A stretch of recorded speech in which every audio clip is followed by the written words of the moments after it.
Kisah berlatarkan di kota Berlin, di mana terlihat sebuah mobil mewah terparkir di pinggir jalan sebelum pada akhirnya meledak tak lama setelah seorang pria turun membuka pintu.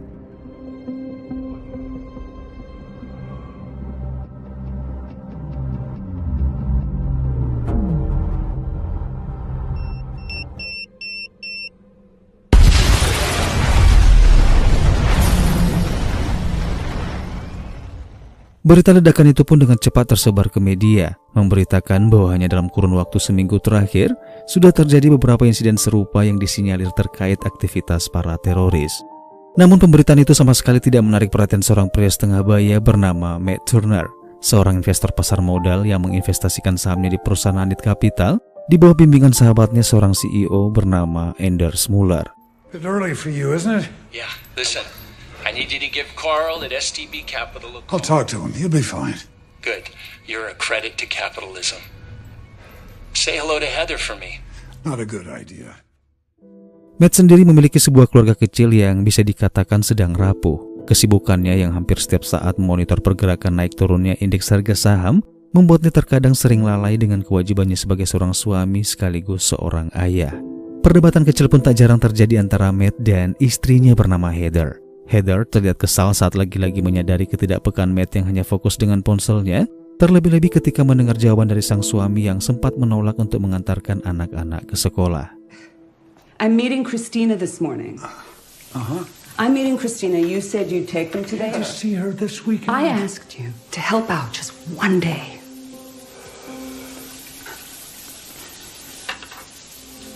Okay, fine. I'm sorry. Kurangnya perhatian dari sosok seorang ayah pun tentu saja membuat kedua anaknya bernama Zack dan Emily bersikap apatis. Mereka sibuk dengan dunia mereka sendiri, bahkan mirisnya tidak lagi memperlihatkan rasa hormat pada sang ayah. Terlebih-lebih Zack sebagai anak sulung yang kini sedang beranjak dewasa, begitu membenci sang ayah terlihat jelas dari sikapnya yang suka membantah dan sangat sulit diatur. Slam the door on me. You don't come in here! Don't speak to your sister like that. I don't have time for this. Go and get your things ready. It's gonna be one of your talks. I don't have time for it if it is. You're skipping school. Why would I skip school? Skipping school. Yeah, I care. Zach, what is this? Can I just go now, Dad? Get in the car. We're going. Now.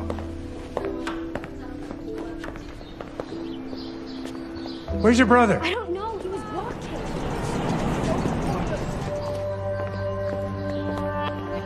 Tak lagi mempersoalkan hal itu, ia pun menyuruh Emily untuk segera masuk ke dalam mobil. Begitu pula dengan Matt, ia membuka pintu dan segera duduk, namun tidak menyadari bahwa sebenarnya dia telah mengaktifkan sebuah bom yang tertanam di bawah kursi joknya, tepat di saat ia menduduki kursi joknya itu.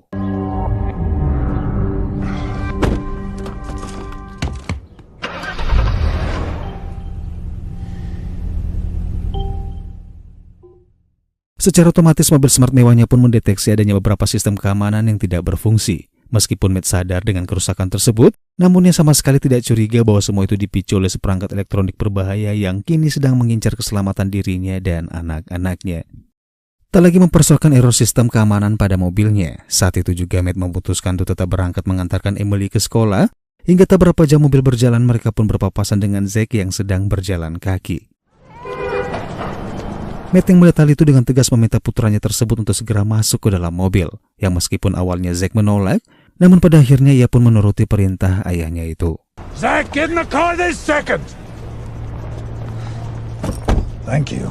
Di sepanjang perjalanan menuju ke sekolah, tak ada percakapan di antara sang ayah dan kedua anak-anaknya, bahkan mirisnya ponsel dan gadgetlah yang justru dijadikan teman terbaik. Tanpa sadar bahwa kebersamaan di momen seperti inilah yang seharusnya dijadikan kesempatan untuk menyatukan kehangatan sebuah keluarga. Tiba-tiba saja sebuah ponsel berdering mengalihkan perhatian Matt. Merasa bahwa ponsel itu adalah milik salah satu dari anak-anaknya, saat itu juga Matt yang merasa terganggu meminta Zack dan Emily agar sebaiknya menerima panggilan telepon itu.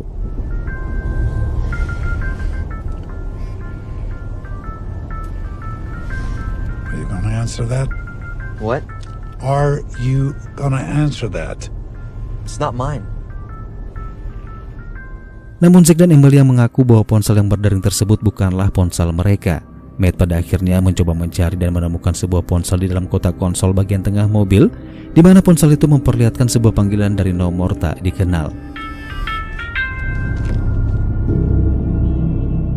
Meskipun tidak tahu siapa pemilik dari ponsel itu, Matt yang penasaran pada akhirnya memutuskan untuk mengangkat panggilan telepon tersebut, sehingga terdengarlah suara seorang pria dengan suara terdistorsi yang mengatakan bahwa tepat di bawah kursi yang sedang diduduki oleh Matt tertanam sebuah bom yang telah aktif tepat setelah Matt mendudukinya.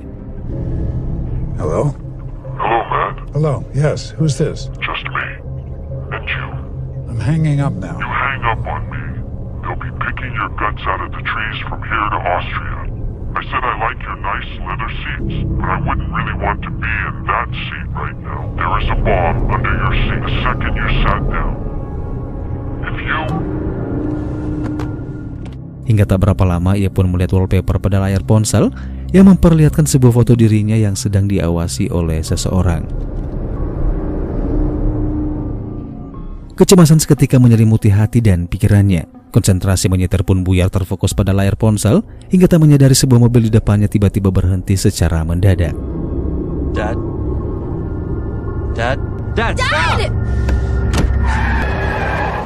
Kemacetan panjang membuat Matt memilih jalan memutar untuk mencari alternatif jalan lain. Bersamaan dengan kembali berderingnya telepon dari sang penelpon misterius, yang mana kali ini Matt memilih untuk tidak menanggapi panggilannya, mencoba mencari tahu kebenaran dengan meraba-raba bagian bawah kursinya, hingga menemukan bahwa benar di bawah sana tertanam sebuah perangkat elektronik berbahaya yang disebut dengan bom.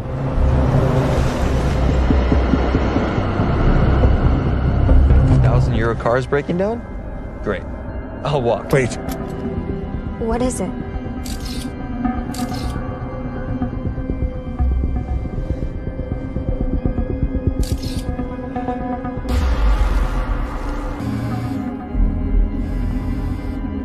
Where are we? Mobil yang tiba-tiba berhenti diparkir oleh sang ayah di pinggir jalan tentu saja membuat Emily dan Zack pun mulai terlihat cemas, terlebih-lebih ketika melihat gerak-gerik ayah mereka yang terlihat aneh dan mencurigakan. Matt pun yang tidak ingin anak-anaknya diselimuti oleh ketakutan seperti yang sedang dialaminya. Ia mencoba bersikap tenang dengan memberikan alasan bahwa dia hanya ingin memeriksa mobilnya. Seketika Matt hanya bisa terdiam ketakutan. Tangannya bergetar menandakan bahwa adrenalinnya mulai terpacu, di mana hal itu tentu saja kembali menarik perhatian anak-anaknya yang kembali bertanya apakah ayah baik-baik saja. Tak ingin mengambil risiko yang justru akan membahayakan keselamatan mereka. Pada akhirnya dengan terpaksa mengangkat telepon itu menggunakan earphone, dengan tujuan agar anak-anaknya tersebut tidak mengetahui apa yang sedang dibicarakan oleh ayahnya itu.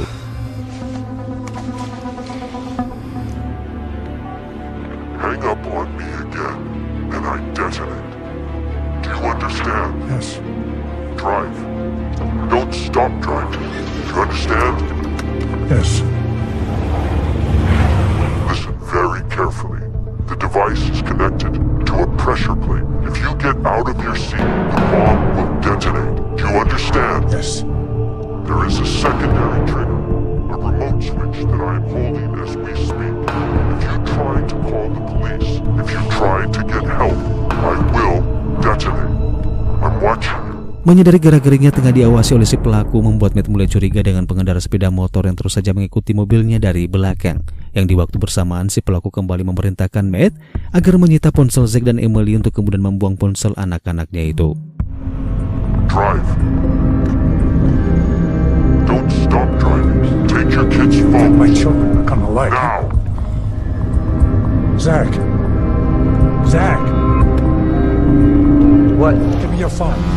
Now, you too. What? Now. Are you psycho? Why? Yeah, why? Di tengah usahanya mencoba meminta anak-anaknya untuk menyerahkan ponsel mereka yang tentu saja ditolak oleh Zack dan Emily. Seketika terfikirkan oleh Matt mencoba memastikan apakah si pengendara motor itu adalah pelakunya, sehingga dengan cepat ia berbelok mengambil jalan lain, lalu dengan nekat melakukan pengereman secara mendadak dan Kiss your kids goodbye. Oh my god! You just hit Zach's girlfriend! Are you out of your mind? What are you doing? Accidents happen, man. I'm getting out. Give me your phone, Zach. No! Stop the car! There's a bomb in this car. If any of us get out, the car blows up. If you don't get rid of your phone, the car blows up.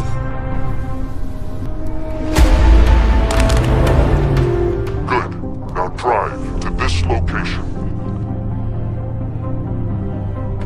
Setelah menerima pesan berisikan share lokasi yang diberikan oleh si pelaku, tanpa berlama-lama Matt dengan segera mengikuti perintah menuju ke titik lokasi tujuan, di mana setibanya di sana ia dipaksa untuk menyaksikan Sylvain, yaitu kliennya yang ternyata juga menerima teror bom yang sama, di mana si pelaku mengkambing hitamkan Matt sebagai orang yang bertanggung jawab atas semua itu. Who is that? He said we're gonna die because of you.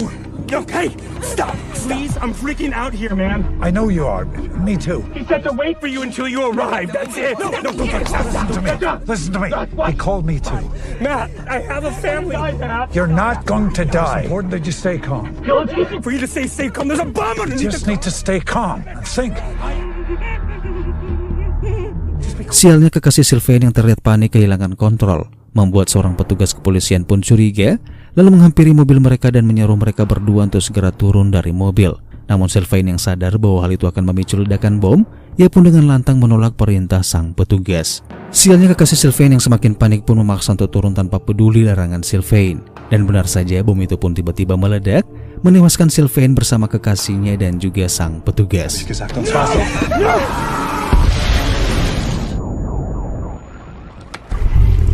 Zach, Emily, are you hurt?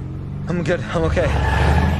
Matt kemudian dengan segera pergi meninggalkan tempat kejadian. Namun tanpa ia sadari, beberapa kamera pengintai yang berada di sudut gedung merekam mobilnya yang sedang meninggalkan lokasi.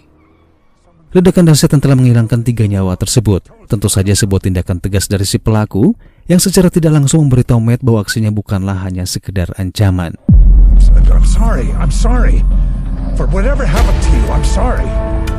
I want you to call Heather. What? You have a safety box at the AIG Bank in Tiergarten. Heather is going to retrieve it. This is about money?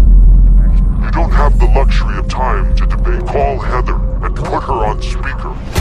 This is Heather. I'm not here, so say something nice. Heather, it's me. Call me back immediately. It's urgent. Setelah beberapa kali gagal menghubungi ponsel Heather, Matt lalu berinisiatif menghubungi sahabat Heather bernama Christina, di mana Christina memberitahu bahwa Heather sedang berada di kantor pengacaranya untuk mengurus surat perceraian. Hello? Christina, it's Matt. I need to speak to Heather.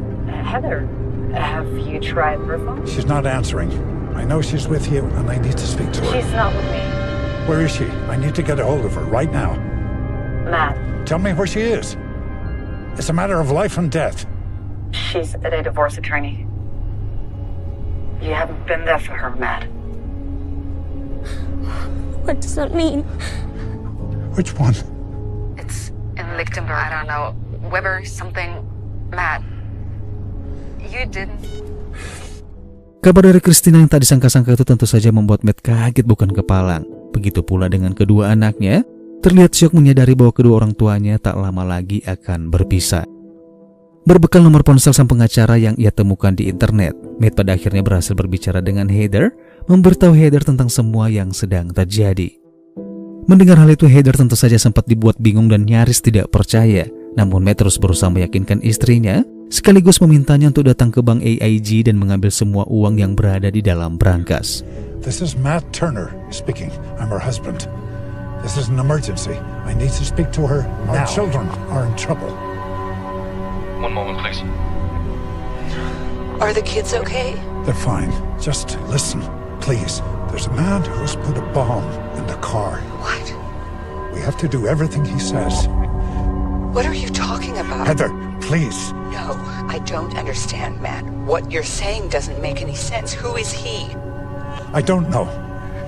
Right now, we just have to do what he says. I need you to go to the AIG Bank in Tiergarten. There's a safety deposit box in my name. Look, if I wasn't enough for you, I'm sorry. I'm so sorry.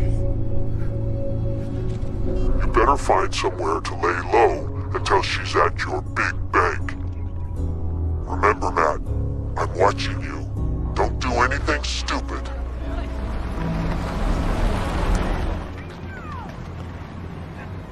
Di saat menunggu istrinya itulah tiba-tiba muncul sebuah ide dalam benak Matt. Ia mematikan tombol bisu dengan memencet kabel pada earphone untuk kemudian membuka saluran berita pada layar monitor. Say whether you're looking for one suspect or multiple suspects. The Fahrer des grauen SUV, der am Schauplatz der Grenier-Explosion gesehen wurde, gesucht wird. Die Ermittler bitten darüber hinaus um Hinweise, wo sich dieses Fahrzeug jetzt befindet. Dad, what did you do? Nothing. Stop lying. This guy's trying to kill us because of something you did.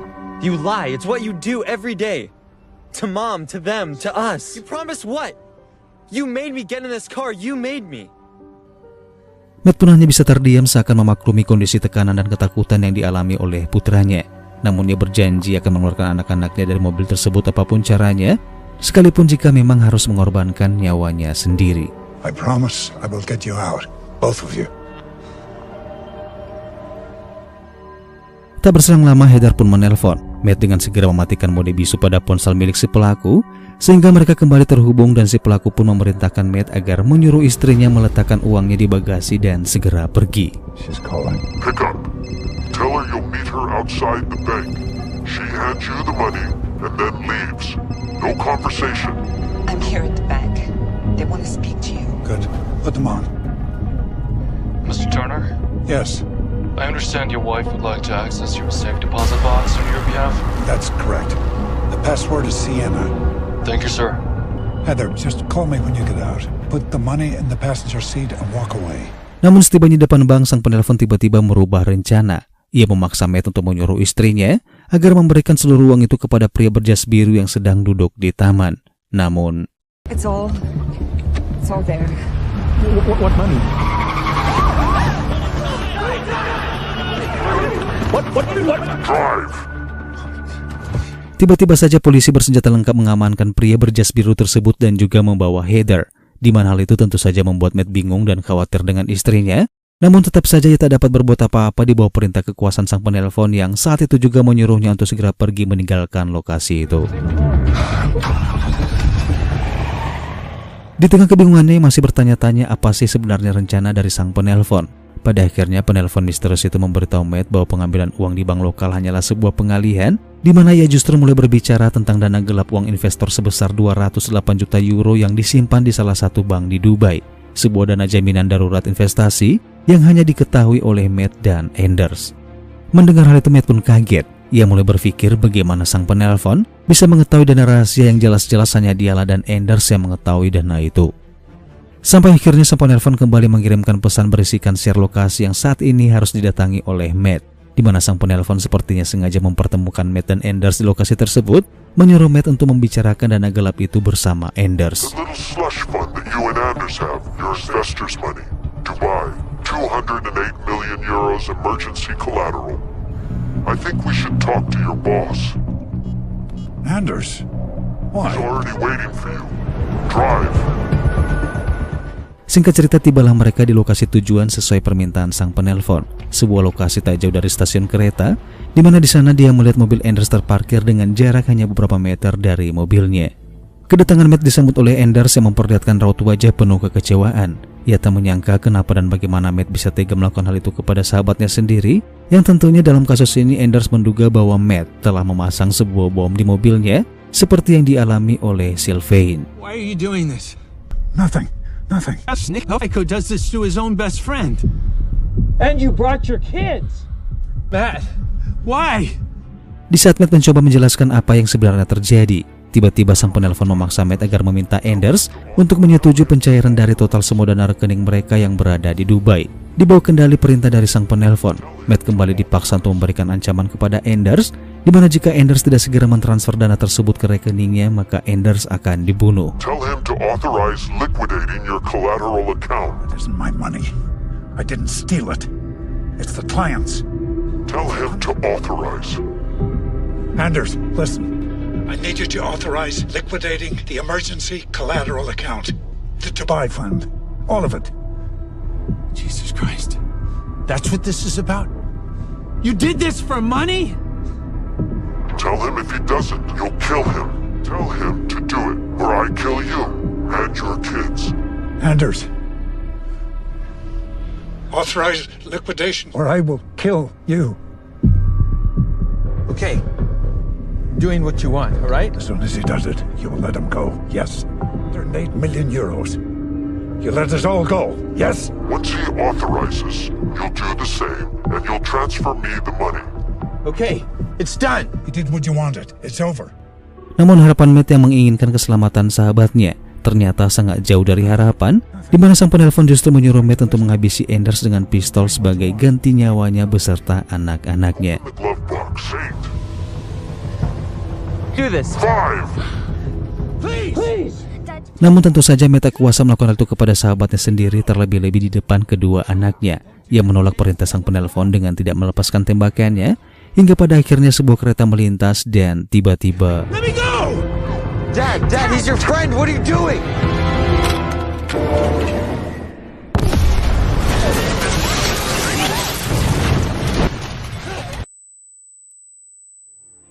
Serpian dari ledakan mobil menewaskan Anders ternyata nyasar melukai kaki Emily. Mengetahui hal itu, Matt meminta Zack untuk mengikat kaki adiknya menggunakan dasi sebagai upaya agar Emily tidak kehilangan banyak darah. Menyadari putrinya terluka akibat perbuatan si pelaku, membuat Matt pun emosi hingga tak lagi peduli dengan perintah sang penelpon, di mana Matt memutuskan pergi membawa Emily ke rumah sakit.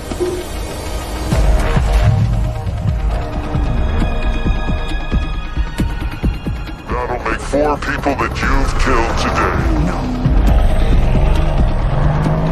Namun di tengah perjalanan menuju ke sana, satuan petugas kepolisian ternyata sudah berjaga di sudut-sudut kota, mengerahkan beberapa mobil petugas dengan bantuan 1 unit helikopter, sehingga ketika melihat mobil Matt muncul, mereka dengan cepat mengejar dan aksi kejar-kejaran pun terjadi.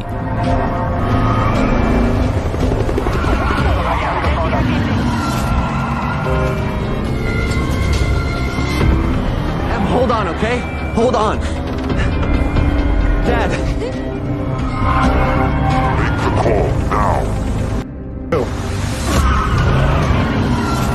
Make the call, or you die. No, you hurt my daughter, you scumbag.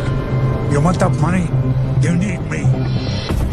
Kejar-kejaran berlanjut memasuki sebuah terowongan yang cukup panjang, di mana bersamaan dengan itu si penelpon kembali mengancam akan segera meledakkan mobil Matt dari jarak jauh jika saja Matt tidak segera menelpon pihak bank di Dubai untuk mentransfer uang tersebut ke akun kripto si pelaku. Namun beruntung buat Matt, di mana saat memasuki terowongan sinyal tiba-tiba terputus, sehingga Matt yang sadar bahwa bom itu tidak lagi akan terpicu menggunakan ponsel remote jarak jauh, karena tentu saja bom itu membutuhkan sinyal yang terkoneksi dengan ponsel si pelaku. Kejar-kejaran pada akhirnya terhenti di ujung terowongan, di mana Matt terjebak penjagaan ketat dari satuan kepolisian, mengerahkan beberapa sniper, anjing pelacak, dan juga beberapa orang pasukan penjinak bom. Layaknya seorang tersangka, Matt diberondong todongan senjata dari jarak jauh. Ia dijaga ketat bak seorang penjahat kelas kakap yang justru sama sekali tak ada hubungannya dengan praduga yang dituduhkan kepadanya itu. Tak berapa lama Heather pun tiba di lokasi.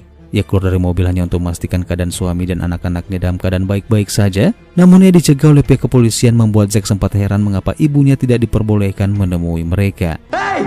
Help us! My sister! My dad didn't do it! I'm tired. I know you are, baby, but you have to try. My daughter needs help. She's bleeding.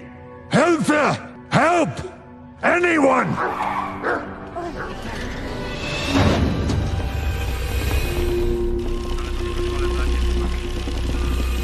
It's under our seats!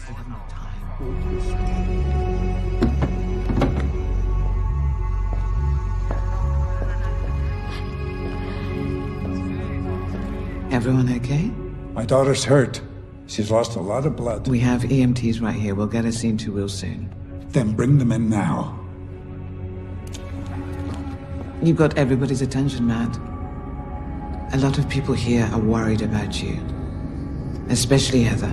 I just need to know you're not gonna, do something crazy. I mean, you go, I go. I didn't do this. The car will explode. Under our seats, there are pressure triggers. Just get them out. Look at my daughter, please.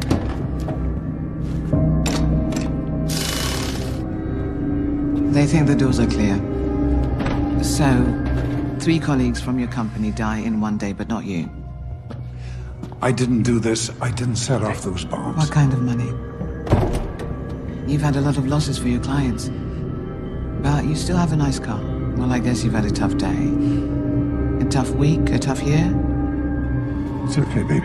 I love you. Dad, I'm not gonna leave you. I made a promise I'd get you out. I love you, Zach. Come on. Sesaat kemudian Matt meminta kepada Angela agar mengizinkannya berbicara dengan istrinya. Tanpa penolakan, Angela pun menyerahkan handy talkie-nya kepada Matt, hingga komunikasi antara suami istri itu pun berlangsung sangat dramatis. Matt. Honey, I didn't do this. I want you to know that. Listen to them and they'll get you out, okay? You have to do as they say. Dalam kesempatan itu, Matt meminta maaf atas apa yang sudah terjadi, mengakui kesalahannya dengan mengatakan kepada Heather bahwa selama ini dia bukanlah sosok suami dan ayah yang baik dalam keluarganya. I'm sorry about everything. I should have been there for you. For all of you. Don't say that. I love you, baby. I always have. Just come home. We'll be okay. I will.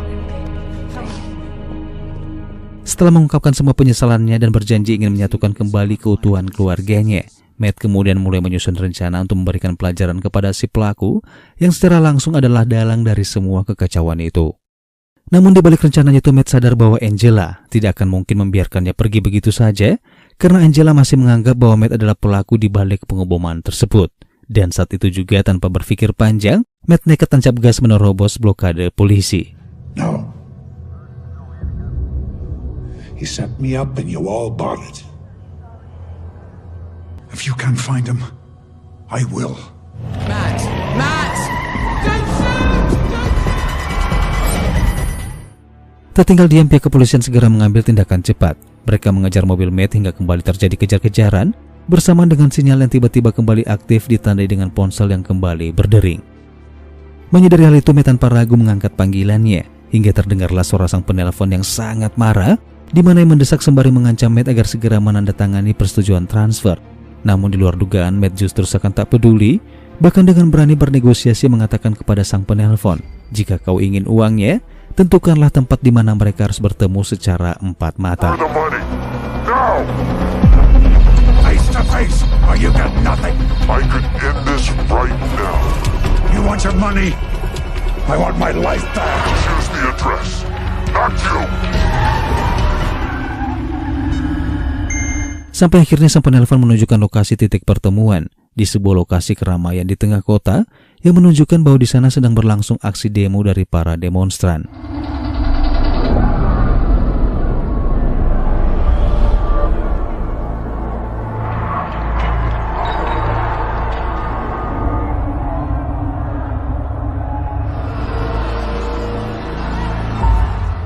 Sesaat kemudian terlihat seorang pria bertopeng memasuki mobilnya. Ia memegang sebuah remote control yang menjadi alat pemicu ledakan bom tersebut, sehingga bisa dipastikan bahwa dia adalah sosok si pelaku. Dengan rasa percaya diri yang sangat tinggi, si pria bertopeng menyuruh Matt agar segera menjalankan mobil, menjauhi keramaian, untuk kemudian menyuruh Matt untuk mencari tempat yang sepi. Namun betapa kagetnya Matt ketika pria misterius itu membuka topengnya, antara percaya dan tidak percaya dengan apa yang dilihatnya.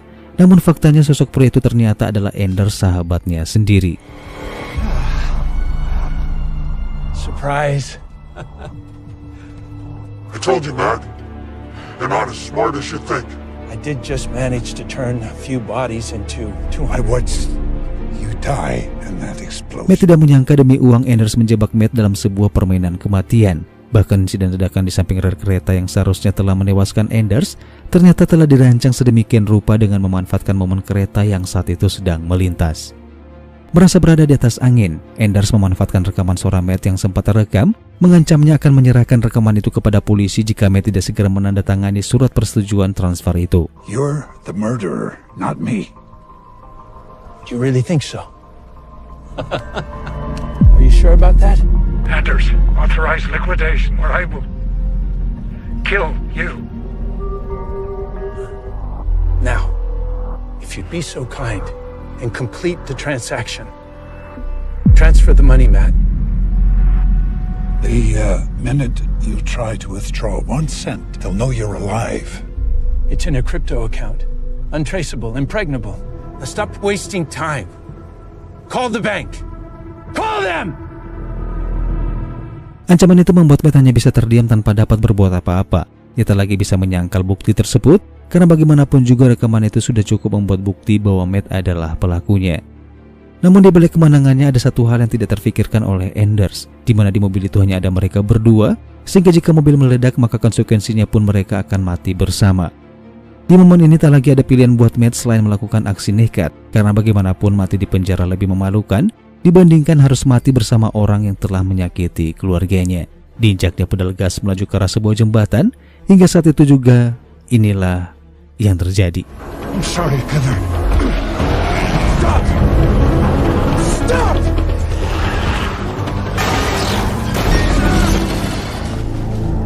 Kondisi mobil yang miring yang pastinya satu gerakan saja akan memicu terperosoknya mobil jatuh ke sungai. Matt dan Anders pun berpacu dengan waktu. Jantung berdegup kencang, memaksa Anders mencoba meraih remote control yang tersangkut di pagar jembatan.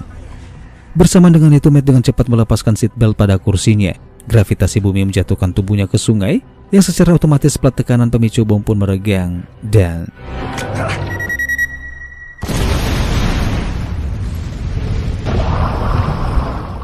Pada akhirnya Matt pun keluar dari sungai dalam keadaan selamat, menatap Angela dari kejauhan, memberikan isyarat bahwa semuanya sudah selesai. Di momen ini tidak ada yang tahu jika Anders tewas akibat bom rakitannya sendiri. Semua orang menganggap bahwa Anders telah mati di samping jalur kereta sebelumnya. Berkat kesaksian Jack dan Emily yang melaporkan tentang si penelpon yang mengancam ayah mereka, membuat Matt pun terlepas dari tuduhan, lalu membuat surat pernyataan bahwa uang sebesar 208 juta euro itu telah ia transfer ke akun kripto si pelaku. Dan kemudian film pun berakhir.